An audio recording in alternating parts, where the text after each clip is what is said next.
Үмітсіздікке салынба. Дүние бір қисық жол бұрандаған, бақ тайса ерге дәулет құралмаған. Күніне 99 бәле көрсең, сонда да күдер үзбе бір Алладан. 2009 жылы балалы болдым, бірақ балам ДЦП болып туылды. Үйдегі ата-анам бұл жағдайды хабарсыз. Немерелі болдық деп қуанып отыр. Перзентханадағылар баланы Ақтау қаласына ауруханаға жіберді. Ондағылар баланы адам болмайды деп шешті. Себебі бала не жүре, не тұра алмайды. Шырылдап басымды тауға да, тасқа да соғып жүріп, ана мен бала орталығына қабылдандық.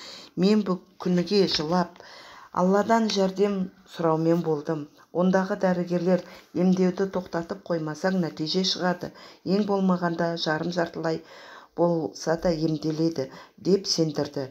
Мен ұлымды жиі Алматыға тасумен болдым. Балам 2-3-ке келгенде аяғын әркіл-тәркіл баса алатын болды. 4-ке келгенде былдырлап тілі шыға бастады. 6-ға келгенде әйелім оны қатарынан қалдырмай мектепке бергісі келді. Мен келіспедім. Ең болмаса 2 жыл демалсын, ойынын қандырсын дедім. Себебі туылғалы бері тек қана ауруханалар мен дәрігерлер арасында ала шапқынмен бала болып ойнай еркелей алмай өсіп балапанымды аядым.